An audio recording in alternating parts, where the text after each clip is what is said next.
Kukagua utekelezaji wa miradi ambayo inaendelea kuchochea maendeleo na ustawi wa wananchi katika mkoa wetu, na kipekee tumejielekeza katika mradi wa maji wa miji 28 ambao ni miongoni mwa miradi ya kimkakati inayotekelezwa hapa nchini. Katika mkoa wetu wa Iringa, mradi huu unatekelezwa katika halmashauri ya Mafinga na umetengewa zaidi ya bilioni 48.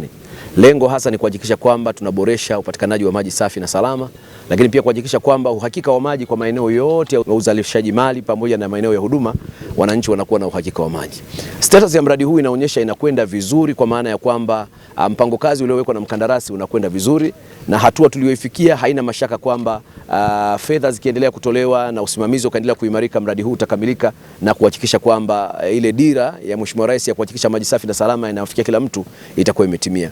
Mambo makubwa matatu ambayo tunataka tuhakikishie wananchi wa mkoa wa Iringa, hasa katika eneo hili la Mafinga na maeneo ya jirani, ni kwamba serikali inautizama mradi huu kwa unyeti wake na umuhimu wake, na hivyo jitihada kubwa zinaendelea kufanyika kuhakikisha kwamba lengo la kuhakikisha mradi unatekelezwa, unakamilika na unaanza kutoa huduma. Ni imani yetu kwamba maji ni uhai, lakini maji ni maendeleo na maji ni ustawi wa watu wetu. Kwa hiyo ni muhimu sana kwamba tutahakikisha mradi unakwenda vizuri na unakamilika. Lakini mwisho nimpongeze sana Mheshimiwa Mkuu wa Wilaya pamoja na timu ya uongozi wa wilaya kwa namna ambavyo wameusimamia mradi huu kwa ukaribu wa hali ya juu sana, lakini pia kwa namna ambavyo wamekuwa wakisaidia utekelezaji wa maelekezo ya wizara katika utekelezaji wa miradi, na hatuna mashaka kwamba kwa usimamizi huo mradi huu utakwenda kutekelezwa na utakamilika kama ambavyo imepangwa.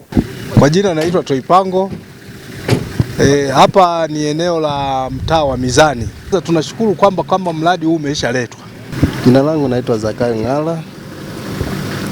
Nipo mtaa wa Mizani.